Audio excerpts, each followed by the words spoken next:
चलो भाई, आज तो मैं बताता हूँ एक लैंग्वेज लर्निंग में बेसिक स्टेप्स या एसेंशियल स्टेप्स क्या होंगे। ठीक है, देखो, कभी भी कोई भी पर्सन किसी लैंग्वेज को सीखता है तो उसके जनरली दो ही व्यू होते हैं।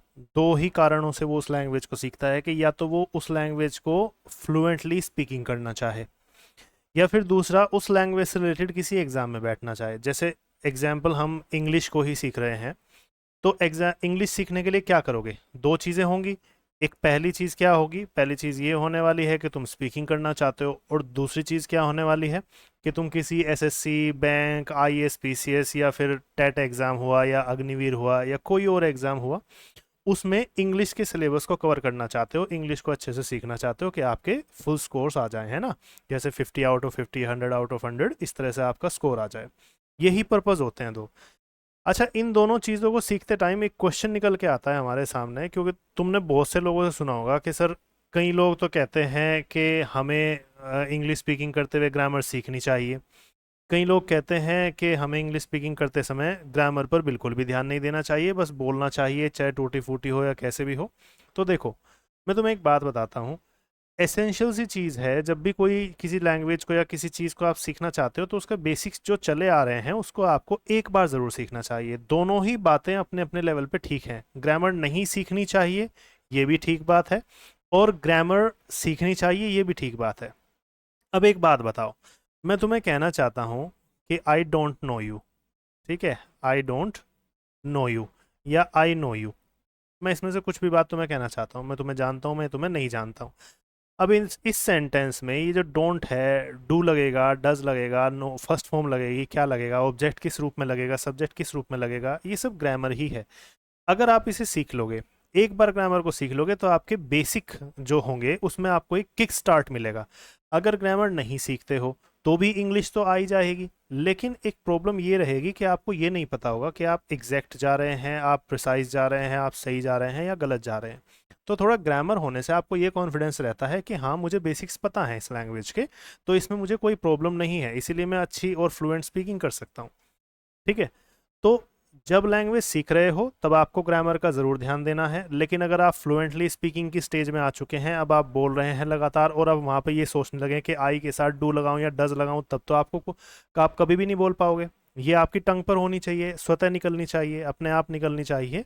तो उस टाइम पे ग्रामर की बिल्कुल भी नीड नहीं होती, क्योंकि ये टंग पर, आपके माइंड पर आ चुकी होती है। ठीक है? तो दोनों ही स्टेप्स हैं। आप चाहे ग्रामर सीखें चाहे ग्रामर ना सीखें, दोनों ही तरीके से आप स्पीकिंग कर पाएंगे। और अगर आप ग्रामर सीख जाते हैं तो बस बेनिफिट ये होगा कि आप थोड़े से प्रिसाइज हो जाएंगे। ठीक है? चलो, अब दूसरी बात, किसी भी एग्ज़ाम के लिए जब हम प्रिपेयर करते हैं, जैसे एसएससी हुआ, बैंक हुआ, इन दोनों के लिए अगर हम प्रिपेयर करते हैं, या आईएएस पीसीएस के लिए, किसी भी एग्ज़ाम के लिए अगर इंग्लिश प्रिपेयर करते हैं, तो वहाँ पर आपको एक ही बात ध्यान रखनी है कि किसी भी लैंग्वेज को सीखते हुए उसे दो ही कैटेगरी में बांटा जा सकता है लैंग्वेज को। या तो उसकी ग्रामर सीखनी होगी और एक उसकी वोकेबलरी सीखनी होगी। अच्छा, ये बात केवल इंग्लिश के लिए ही नहीं है, ये बात हिंदी, इंग्लिश, चाइनीज़, फ्रेंच, हर लैंग्वेज के लिए है। अगर ग्रामर या वोकेबलरी में से एक भी चीज़ आपकी वीक पड़ती है, उसकी व्याकरण और उसके शब्दार्थ में से एक भी चीज़ आपकी वीक पड़ती है, तो आप लैंग्वेज पर वो गहरी पकड़ नहीं बना पाते। बस इतनी चीज़ है।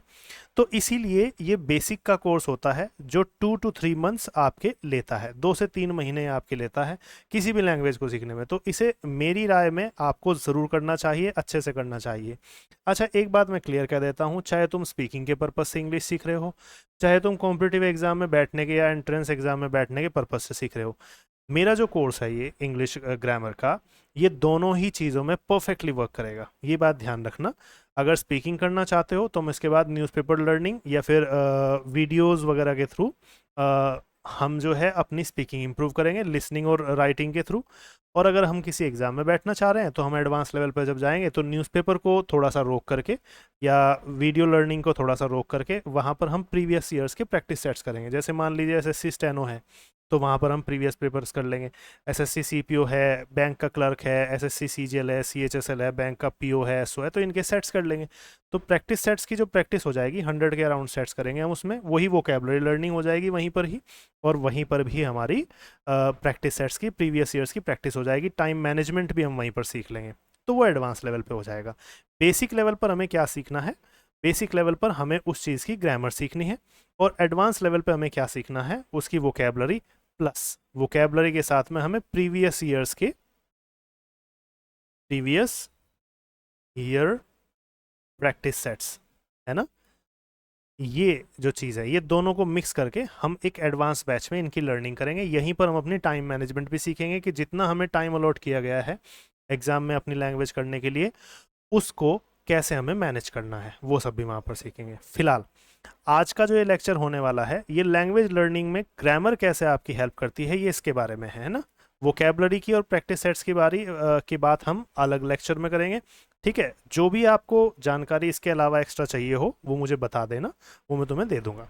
ठीक, फिलहाल के लिए हम ग्रामर लर्निंग पर ध्यान देते हैं कि किसी भी लैंग्वेज की ग्रामर, ज़रूरी नहीं कि इंग्लिश की ही, चाहे वो हिंदी की हो चाहे वो कुछ भी हो, किसी भी लैंग्वेज की ग्रामर किस बात पर डिपेंड करती है। यहाँ पर एक तुम्हें माइंड मैप दूंगा कि ग्रामर सीखते हुए तुम्हारा माइंड किस चीज़ पे क्लियर होना चाहिए, किस तरफ मेरा फोकस होना चाहिए, ये बात तुम्हें बताता हूँ। ध्यान देना, जब भी आप किसी लैंग्वेज को सीखते हो तो उसकी ग्रामर सीखते हुए, उसकी व्याकरण सीखते हुए, या उस पूरी लैंग्वेज को ही सीखते हुए तुम्हें दो ही चीज़ें सीखनी है, और वो दोनों चीज़ें क्या होंगी, इस बात पे ध्यान दो। एक तो होती है वॉइस, और एक होती है नरेशन। ठीक है, नरेशन के बारे में भी हम बाद में जिक्र करेंगे, इसे हम डायरेक्ट इनडायरेक्ट बोलते हैं, इसको हम एक्टिव पैसिव बोलते हैं। जैसे देखो, मैं एक सेंटेंस बोलता हूँ, और सेंटेंस है आई एम हेयर। मैंने एक बहुत बेसिक सा सेंटेंस बोला, आई एम हेयर, मैं यहाँ पर हूँ। तो इसमें क्या है, ये आपकी ग्रामर का एक स्ट्रक्चर हो गया। इसमें तीनों वर्ड्स में से कोई भी एक वर्ड ले लो, वही वोकेबलरी हो गई, है ना। कोई टफ सा वर्ड होगा जो तुमने ज़्यादा नहीं सुना होगा, तो तुम ये कह दोगे सर ये तो वर्ड हमें नहीं पता। जो तुम्हें पता है उसे तुम ये कहोगे कि सर हाँ ये तो आसान था। तो पेपर का हल्का या भारी होना केवल वोकेबलरी पर डिपेंड करता है। ग्रामर सभी बच्चे थोड़ा थोड़ा करके सीख ही लेते हैं, है ना। खैर, इस चीज़ को देखते हैं। अगर मैंने ये सेंटेंस लिखा आई एम हेयर, तो इसका मतलब सिंपल सा है कि मैं यहाँ पर हूँ। तुमने ये बात बोल दी, मैं यहाँ हूँ, ये सिंपल सी बात बोली। इसकी जगह तुम क्या कह सकते हो, इसकी जगह तुम क्या कह सकते हो, मैं यहाँ हूँ के बजाय मैं वहाँ था, मैं वहाँ था। तो ये क्या बोलोगे, आई वॉज देयर, ये ऐसे बोल दिया जाएगा, आई वॉज देयर, है ना। और अगर मैं ऐसे कह दूं कि वह वहाँ होगा, एक सेंटेंस ये बोल दूं, तो यहाँ पर हम क्या कह देंगे, ही विल बी देयर, है ना। इनकी बारीकियों पर अभी मत जाना।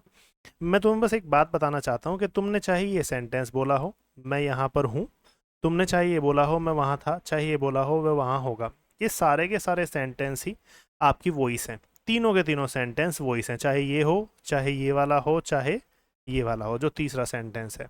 क्योंकि वॉइस का मतलब क्या होता है, वॉइस का मतलब होता है आवाज़। अपने आप क्या बोल रहे हैं, क्या बोलना चाहते हैं, तो उसमें कुछ ना कुछ तो बोलेंगे, चाहे आप उसमें सिंगल वर्ड बोलें, चाहे आप उसमें पूरा का पूरा सेंटेंस का स्ट्रक्चर बोलें। जैसे मैं यहाँ हूँ, ये पूरा एक सेंटेंस का स्ट्रक्चर है। ठीक, तो ऐसे केस में आप क्या करने वाले हैं, ऐसे केस में आपको ये पता होना चाहिए कि वॉइस जो होती है वो आप चाहे तीन तरीके से बोलें। चाहे वो जो जिसमें हम लास्ट में लिखते हैं है, वो प्रेजेंट वाला तरीका होता है, ठीक है। और जिसमें हम लास्ट में लिखते हैं था, वो पास्ट वाला तरीका होता है। और जिसमें हम लास्ट में लिखते हैं होगा, वो फ्यूचर वाला तरीका होता है। बात समझ में आई। तो आपके मुंह से निकलने वाली आवाज़, या आप जो कुछ भी बोलते हैं, कुछ भी कह लीजिए, वो केवल तीन ही तरीके से बोली जा सकती है। या तो वो प्रेजेंट में बोली जाएगी, या वो पास्ट में बोली जाएगी, या वो फ्यूचर में बोली जाएगी। ठीक है, अब ये प्रेजेंट पास्ट फ्यूचर की बात भी दो तरीके से बोली जा सकती है, इस बात को समझो। जैसे मैं कहता हूँ, इसको इरेज कर देता हूँ एक बार, ये तो बेसिक सी चीज़ थी। आगे जब हम वॉइस का चैप्टर शुरू करेंगे तब हम इसको डिटेल में बात करेंगे। मैं तुम्हें इस टाइम सिलेबस देना चाहता हूँ और एक माइंड मैप देना चाहता हूँ, तो उस पर ध्यान दे रहे हैं हम इस टाइम बस, है ना। देखो, अगर मैं कहता हूँ आई एम प्रिपेयरिंग नोट्स, मैंने क्या कहा, मैं नोट्स तैयार कर रहा हूँ। ठीक है, इसके बजाय मैं इसी बात को, ये बात मैंने हूँ में बोली, या ऐसे कह लीजिए सिंपल सिंपल सा है वर्ड में, प्रेजेंट में मैंने बोली है। इसी प्रेजेंट को हम दूसरे तरीके से बोल सकते हैं क्या, कि नोट्स तैयार किए जा रहे हैं। इसको हम कैसे बोलेंगे, notes are being prepared. Notes तैयार हो रहे हैं या नोट्स तैयार किए जा रहे हैं, ये दो तरीके से है वर्ड को बोला जा सकता है। ऐसे ही जो था वर्ड था, ये तो है आपका प्रेजेंट। ऐसे ही जो था वर्ड है उसको भी दो तरीके से बोला जा सकता है।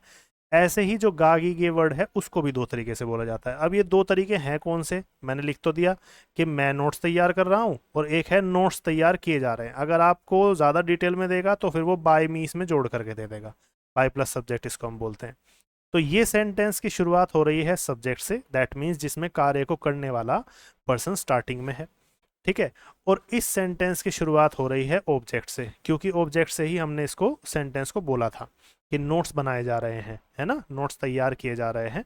बाय मी आप लिखें या ना लिखें, तो कोई भी सेंटेंस प्रेजेंट का होगा, पास्ट का होगा या फ्यूचर का होगा, चाहे वो है में हो, चाहे वो था में हो, चाहे वो गागीगे में हो, वो दो तरीके से बोला जा सकता है। एक तो सब्जेक्ट से शुरुआत करके, एक ऑब्जेक्ट से शुरुआत करके।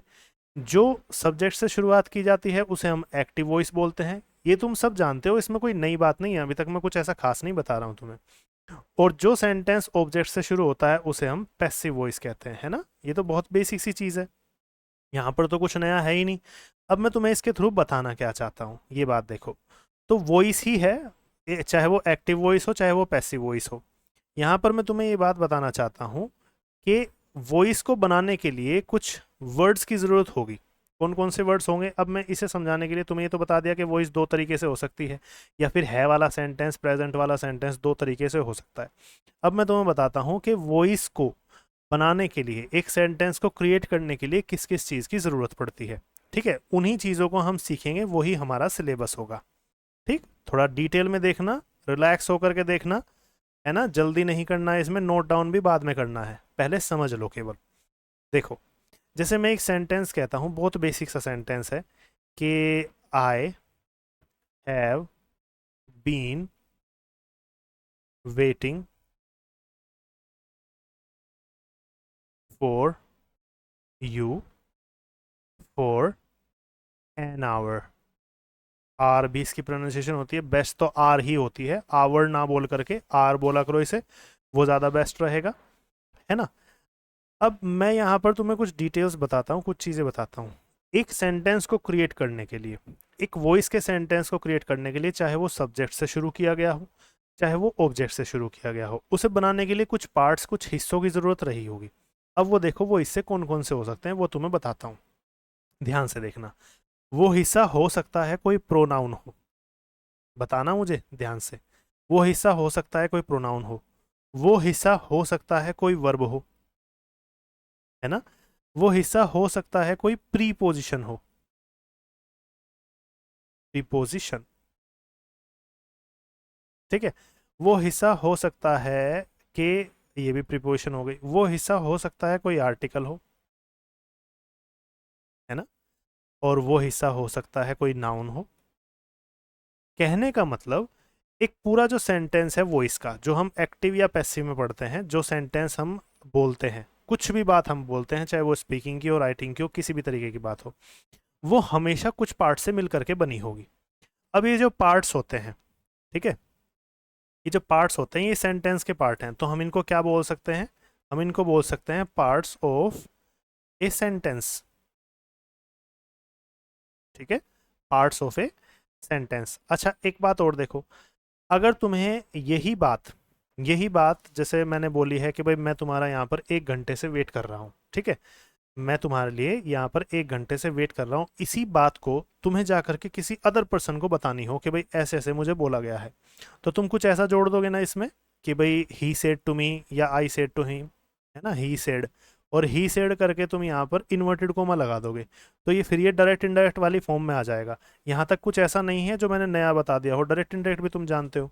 अच्छा, डायरेक्ट इनडायरेक्ट को जो होता है, डायरेक्ट इनडायरेक्ट को हम क्या कहते हैं, डायरेक्ट इनडायरेक्ट को हम नरेशन या स्पीच कहते हैं। दो नाम दिए जाते हैं इसको, डायरेक्ट इनडायरेक्ट को, डायरेक्ट इनडायरेक्ट नरेशन बोल लो या डायरेक्ट इनडायरेक्ट स्पीच बोल लो, ये दो नाम इसी एक ही चैप्टर के हैं। तो डायरेक्ट इनडायरेक्ट में क्या होता है, जब आप किसी बात को, कोई बात कही गई है, और उस बात को आप जो है किसी अदर पर्सन को जा करके बता रहे हैं। ये बात मैंने तुम्हें बोली थी कि भाई मैं तुम्हें यहाँ पर 1 घंटे से वेट कर रहा हूँ, और यही बात तुम जा करके किसी अदर पर्सन को बोलोगे, तो फिर तुम कैसे बोलोगे? ऐसे बोल दोगे कि भाई मैं तुम्हारा यहाँ पर वेट कर रहा हूँ, या फिर ऐसे बोलोगे कि भाई उन्होंने कहा, या उसने कहा, या उस पर्सन ने कहा कि मैं यहाँ पर वेट कर रहा हूँ, ऐसे ही तो बोलोगे, है ना? या फिर इसका इनडायरेक्ट में चेंज करके बोल सकते हो। बात सारी सिंपल है, तुम डायरेक्ट में बोलो, इनडायरेक्ट में बोलो। तुमने इस बात को नरेशन में बोला है, किसी बंदे को जा करके एक्सप्लेन किया है कि मेरे साथ आज ऐसे ऐसे हुआ, या मुझे आज ऐसी ऐसी बात कही गई। जब आप किसी ऐसे पर्सन को जा करके कोई बात एक्सप्लेन कर देते हो जो पहले से कही जा चुकी है या जो पहले से हो चुकी है, ऐसे ही वर्ड को हम नरेश ऐसे ही सेंटेंस को हम नरेशन या स्पीच कहते हैं। तो ये वाला सेंटेंस जो वॉइस का था, आई से लेकर के आर तक ये वॉइस था। अगर अब हमने ही सेड करके इस सेंटेंस को थोड़ा सा बड़ा कर दिया तो ये नरेशन का सेंटेंस बन गया। बात सेम है, नरेशन भी पूरा का पूरा एक बड़ा सेंटेंस ही होता है। तो अगर एक बड़ा सेंटेंस है तो हम इसे ये भी तो बोल सकते हैं कि पार्ट्स ऑफ नरेशन, है ना? Parts of narration. और नरेशन का दूसरा नाम क्या है? नरेशन का दूसरा नाम है स्पीच। पार्ट्स ऑफ स्पीच भी बोल सकते हैं, है ना? पार्ट्स ऑफ नरेशन बोले या पार्ट्स ऑफ स्पीच बोले। अच्छा, चूंकि ये सेंटेंस वॉइस का भी था, एक्टिव पैसिव का भी था, तो हम इसे पार्ट्स ऑफ वॉइस भी बोल सकते हैं। अच्छा, इनमें से जो तुमने मोस्टली जो नाम सुना होगा किसी भी नोटबुक में जो लिखा हुआ होगा, वो तुमने सुना होगा पार्ट्स ऑफ, और इसके साथ स्पीच सुना होगा। ठीक है, तो बुक में पार्ट्स ऑफ स्पीच लिखा हुआ है तो कोई प्रॉब्लम नहीं है, बुक वाले नाम कोई कॉपी कर लो, कोई ऐसी दिक्कत नहीं है। बाकी मैं बस इतना समझाना चाहता हूँ कि इनको पार्ट्स ऑफ सेंटेंस भी बोल सकते हैं, पार्ट्स ऑफ नरेशन भी बोल सकते हैं, पार्ट्स ऑफ वॉइस भी बोल सकते हैं, यहाँ पर कोई प्रॉब्लम नहीं है ना? बात समझ में आई? अब आगे बढ़ते हैं। तो हमने सीख लिया कि एक लैंग्वेज को सीखते हुए, एक लैंग्वेज को लर्न करते हुए हमें क्या सीखना होता है। सबसे पहले हमें वॉइस सीखनी होती है। वॉइस का मतलब मुंह से कुछ भी बोलना। अब उस मुंह से बोलने वाली बात में चाहे एक ग्रामेटिकल स्ट्रक्चर हो सिंपल, चाहे उसमें कोई एक दो वर्ड भी आए हों टिपिकल से, तो दोनों का मिक्सचर होकर के एक वॉइस बन जाती है, एक आवाज़ बन जाती है। वो आवाज़ प्रेजेंट टेंस में भी हो सकती है, वो आवाज़ पास्ट टेंस में भी हो सकती है, वो आवाज़ फ्यूचर टेंस में भी हो सकती है। ठीक है, और तीनों ही टेंस में जो भी आप आवाज़ बोलोगे वो दो तरीके से बोली जा सकती है। या तो वो सब्जेक्ट से शुरू होकर के बोली जाएगी, है में हो, था में हो या गागीगे में हो, या फिर वो ऑब्जेक्ट से शुरू करके बोली जाएगी, चाहे वो है में है, चाहे था में है, चाहे गागीगे में है। दैट मीन्स कोई भी टेंस है वो एक्टिव या पैसिव दो तरीके से होता है। ठीक, अब ये जो सेंटेंस है, इन सेंटेंस को चाहे आपने वॉइस सीखा चाहे आपने नरेशन सीखा। नरेशन क्या होता है, फिर से रिपीट कर रहा हूँ, नरेशन क्या होता है? जब आपको कोई बात कह दी गई है, पहले से आपके साथ कोई बात कर दी गई है, और उसके बाद में आप किसी अदर पर्सन को जा करके उस बात को बता रहे हो कि ऐसे ऐसे हुआ, तो आप ऐसे बोलोगे कि उसने कहा या मैंने कहा कि ऐसे ऐसे होगा, ऐसे ऐसे हो रहा है ना? तो जब किसी अदर पर्सन को जा करके एक्सप्लेन करते हैं उसी बात को, तो उसी को हम नरेशन कहते हैं या स्पीच कहते हैं। तो ये दोनों के दोनों सेंटेंस, चाहे वॉइस हो चाहे नरेशन हो, ये पूरे सेंटेंस होते हैं। अब इन दोनों को बनाने के लिए जिन छोटे छोटे पार्ट की जरूरत पड़ती है, चाहे आप नरेशन का पूरा बड़ा सेंटेंस कह लो, चाहे आप वॉइस का सेंटेंस कह लो, इन दोनों को ही बनाने के लिए जिन छोटे छोटे हिस्सों की जरूरत पड़ती है, उन्हीं को हम पार्ट्स ऑफ स्पीच बोलते हैं।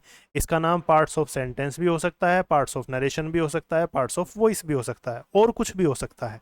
बट चूंकि पार्ट्स ऑफ स्पीच फेमस है, बुक्स में सभी को यही प्रेफर किया जाता है, तो पार्ट्स ऑफ स्पीच ही मान करके चलो।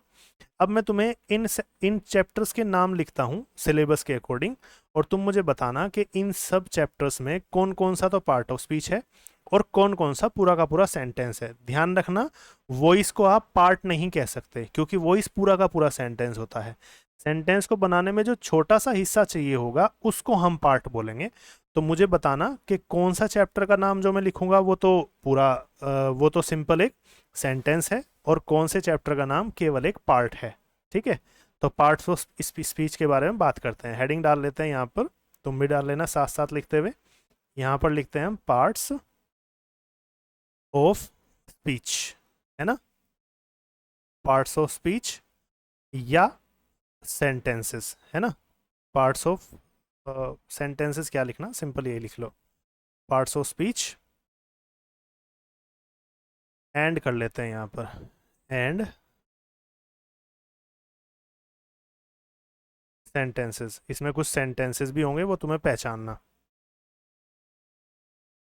ठीक, अब मैं यहाँ पर तुम्हें तुम्हारा सिलेबस दे रहा हूँ जो तुम्हारे किसी भी कॉम्पिटिटिव एग्जाम में काम आएगा, चाहे वो कॉम्पिटिटिव एग्जाम हो, चाहे वो तुम्हारी इंग्लिश स्पीकिंग हो, यही सिलेबस तुम्हारा हर जगह तुम फॉलो करोगे।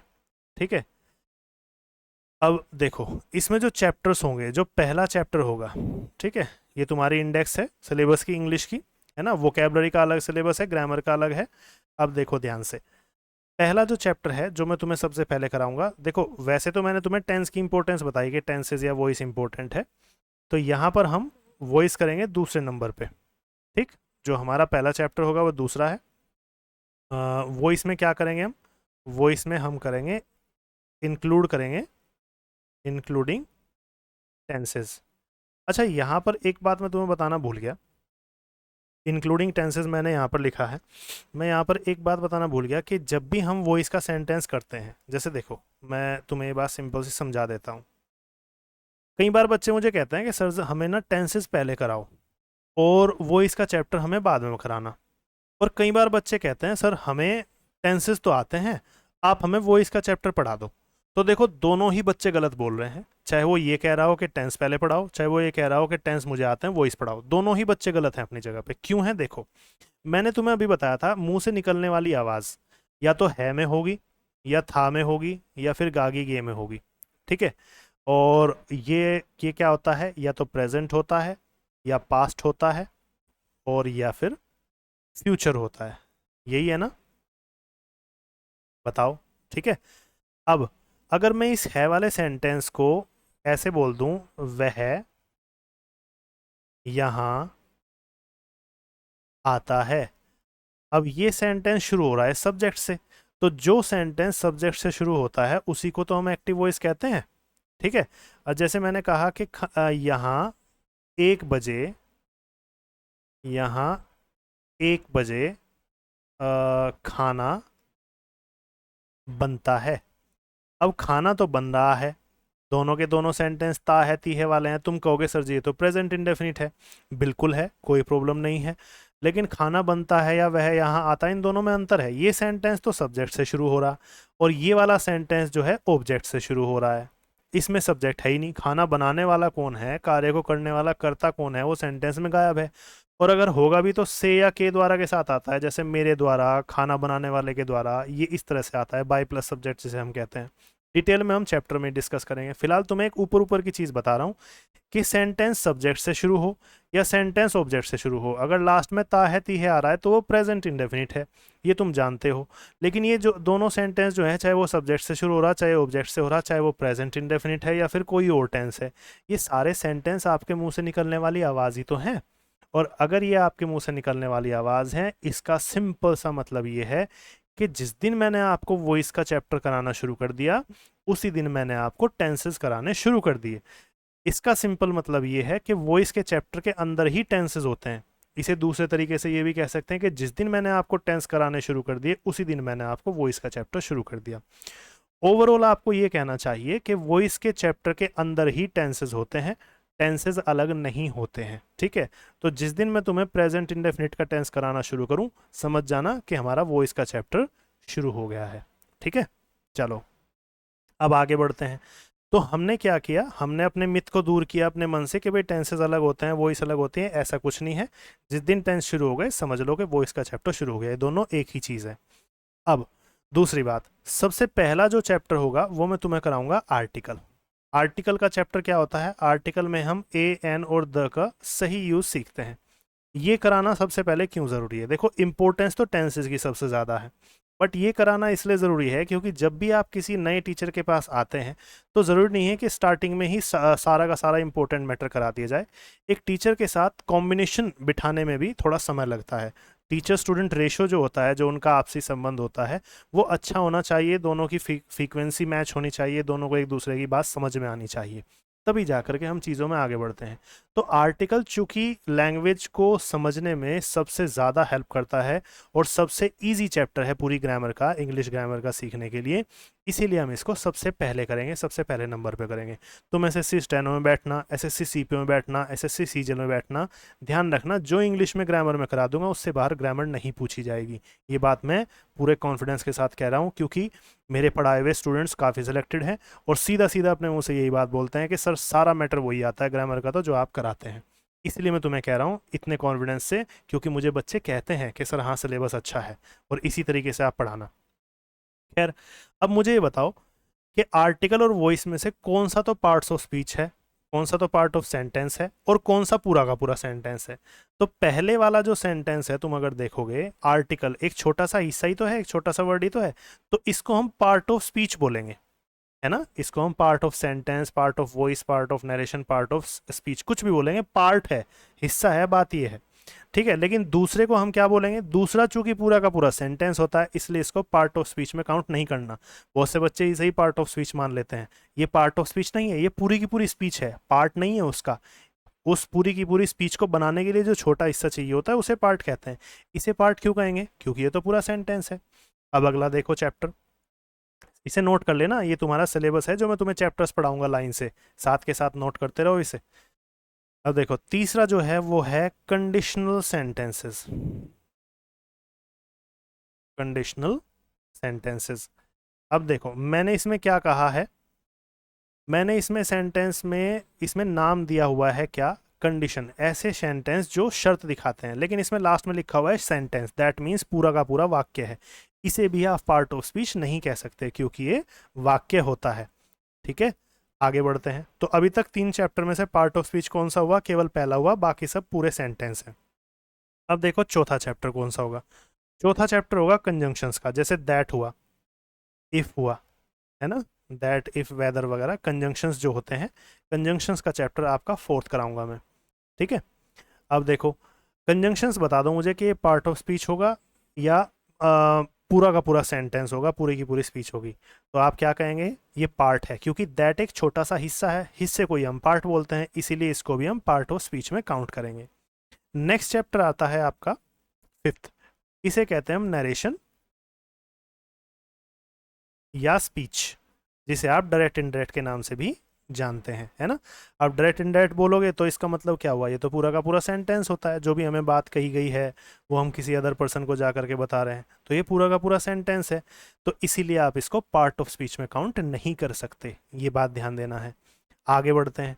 आगे जो 6th चैप्टर आपका होगा वो होगा प्रीपोजिशंस का, जैसे एट हुआ, इन हुआ, ऑन है ना, सिंस, फॉर है, कोई भी और प्रीपोजिशन है।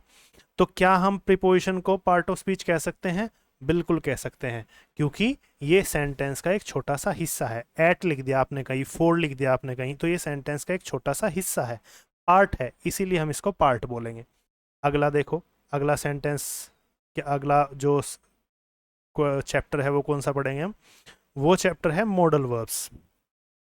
मॉडल वर्ब्स,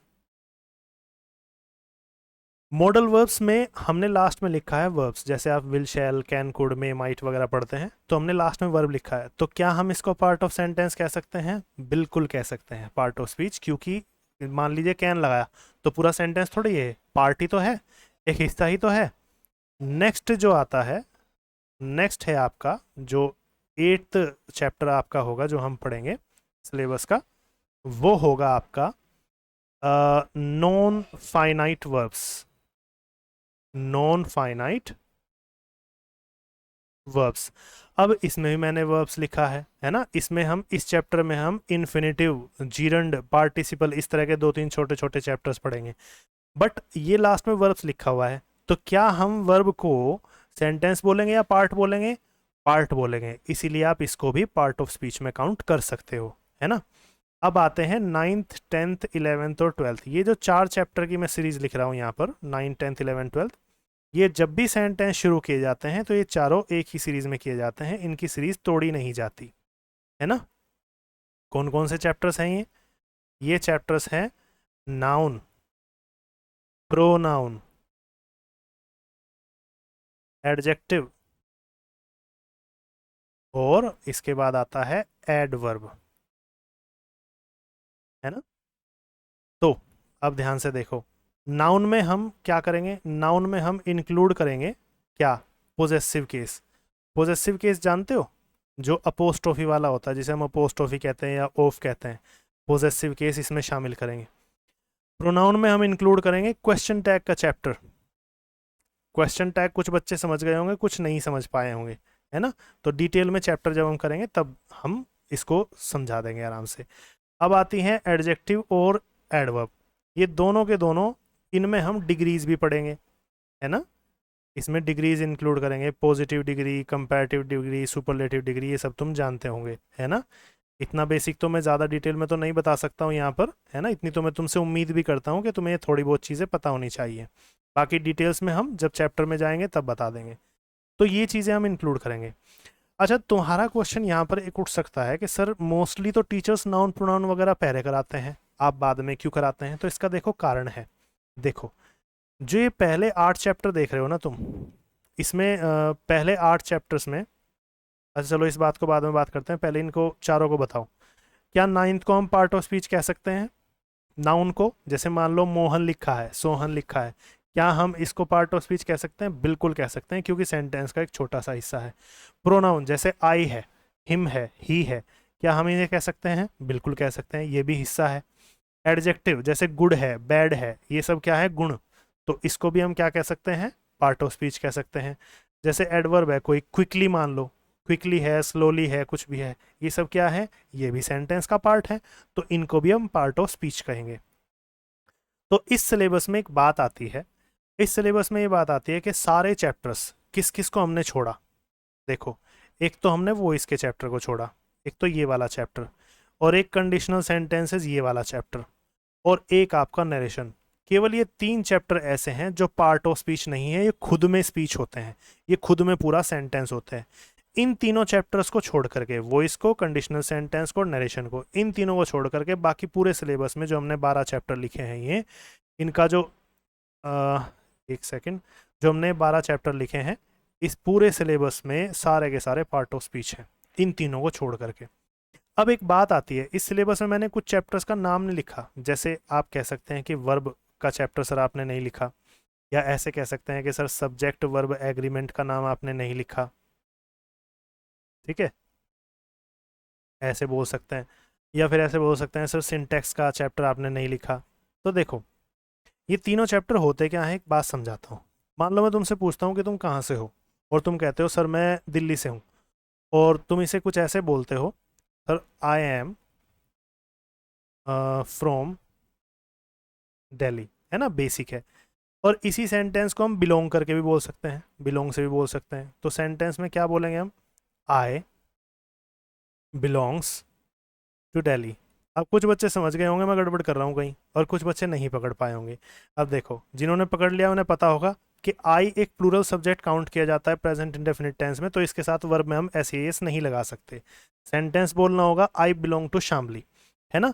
तो वर्ब का क्या मतलब है? वर्ब का मतलब यही तो है कि वर्ब किस रूप में सेंटेंस में रखी जाएगी, फर्स्ट फॉर्म में रखी जाएगी, या सेकंड फॉर्म में, या थर्ड फॉर्म में, आईएनजी में, किस रूप में रखी जाएगी, यही सब वर्ब में पढ़ाया जाता है ना। और इसके अलावा हम ये कह सकते हैं कि इस सब्जेक्ट आई के साथ वर्ब किस रूप में आएगी, एस के साथ आएगी, या ईडी के साथ आएगी, या एस के बिना आएगी। इसी को हम क्या कहते हैं? इसी को हम सब्जेक्ट और वर्ब का संबंध कहते हैं। एग्रीमेंट का मतलब समझौता या संबंध। तो ये सब्जेक्ट वर्ब एग्रीमेंट जो है, ये सारी यही तो चीज़ है कि आई के साथ किस तरह की वर्ब आएगी, और वर्ब का कौन सा रूप रखना है, ये हमने देख लिया। सिंटेक्स क्या होता है? आई के साथ बिलोंग में एस नहीं लगना चाहिए, वाक्य की गलती को ही तो हम सिंटेक्स कहते हैं। तो कहने का मतलब, जब तक मैं तुम्हें सिलेबस पूरा ना करा दूं, ये 12 चैप्टर तुम्हें ना पढ़ा दूं, तब तक इन चैप्टर में जा करके बिल्कुल भी नज़र मत मारना, नहीं तो कंफ्यूजन के अलावा कुछ हाथ नहीं लगेगा। और जैसे ही मैं तुम्हें 12 चैप्टर पूरे करा देता हूं अपने कोर्स के, तो उस टाइम पर मैं तुम्हें अलाउ करता हूं कि इन चैप्टर में जा करके ज़रूर देखना। तुम जो भी रूल देखोगे, तुम कहोगे कि ये तो, ये वाला रूल तो हमें सर ने उस चैप्टर में करा दिया, ये वाला रूल तो हमें सर ने उस चैप्टर में करा दिया। कहने का मतलब है कि किसी ना किसी चैप्टर में आपके ये रूल हुए रहेंगे, ठीक है, हुए मिलेंगे। तो इस पर परेशान नहीं होना कि मैं तुम्हें वर्ब का या इसका चैप्टर नहीं करा रहा हूँ। फुल कॉन्फिडेंस के साथ कह रहा हूँ, 12 के 12 चैप्टर में जो ग्रामर पढ़ाऊंगा उससे बाहर ग्रामर नहीं मिलेगी। किसी भी एग्जाम में जा करके बैठ जाना या स्पीकिंग कर लेना। तुम्हें अगर कोई स्ट्रक्चर ऐसा मिल जाए जो मैंने ना कराया हो, तो मुझे कह देना कि सर आपका गाइडेंस गलत था, ठीक है।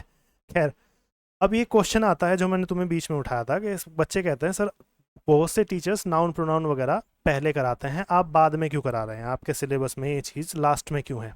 तो इसका देखो सीधा सिंपल सा आंसर है। मेरे पास जो बच्चे आते हैं वो 2 तरीके के आते हैं। एक तो कहते हैं सर हमें इंग्लिश स्पीकिंग सीखनी है, एक कहते हैं सर हमें कॉम्पिटिटिव एग्जाम्स के लिए इंग्लिश तैयार करनी है, ठीक है। 2 से 3 महीने का ये कोर्स है। अब सोचो 2 महीने में हम 8 चैप्टर तक आ गए और ये 4 चैप्टर करने में 1 महीना और लग रहा है। तो ये वाले जो चैप्टर हैं ये स्पीकिंग करने वाले बच्चों को, इंग्लिश स्पीकिंग करने वाले बच्चों को ज़्यादा इंपॉर्टेंट नहीं होते। तो वो 8 चैप्टर के तुरंत बाद में न्यूज़पेपर रीडिंग या फिर वीडियो के थ्रू, लिसनिंग और राइटिंग हैबिट के थ्रू अपनी स्पीकिंग इंप्रूव करना यहीं से शुरू कर सकते हैं। 9th 10th 11th चैप्टर वो चाहे तो करें, चाहे तो ना करें, पहले 8 चैप्टर भी उनके लिए सफिशिएंट होंगे जो बच्चे स्पीकिंग करना चाहते हैं।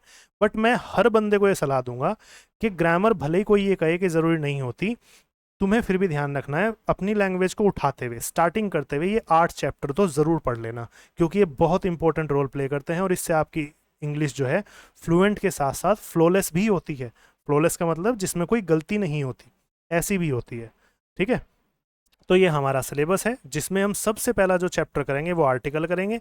ठीक है, और लैंग्वेज लर्निंग में जो वोकेबलरी है, वोकेबलरी किस किस तरीके की होती है, किस किस तरीके की एग्जाम में पूछी जाती है, क्यों पूछी जाती है और कितनी पूछी जाती है, ये सारे डिस्कशन हम नेक्स्ट वीडियो में करेंगे। इसकी डिमांड तुम कमेंट बॉक्स में लिख करके करोगे, सर वोकेबलरी कैसे तैयार करनी है किसी भी एग्जाम के लिए, स्पीकिंग के लिए, वो आप बता दीजिए, ये कमेंट में लिख करके मुझे बताओ, तब जा करके इसकी वोकेबलरी की वीडियो तुम्हारे सामने आएगी। बाकी किसी भी लैंग्वेज की, चाहे इंग्लिश हो, चाहे हिंदी हो, चाहे कुछ भी हो, कोई भी लैंग्वेज है, उसकी ग्रामर कैसे तैयार करनी है वो मैंने तुम्हें बता दिया, एक माइंड मैप दे दिया हल्का सा। इन्हीं सब चीज़ों को हमें पढ़ना है, इनके अलावा कोई टेंशन नहीं लेनी। और अगर इन्हीं चीज़ों को हम रेगुलरली परसिवरेंस के साथ कंटिन्यू कर जाते हैं तो हमें कभी कोई प्रॉब्लम नहीं आने वाली है किसी भी दूसरी लैंग्वेज को सीखने में। ठीक है, तो चलो आज के लिए इस लेक्चर में इतना ही रखते हैं, नेक्स्ट लेक्चर जल्दी ही आ रहा है।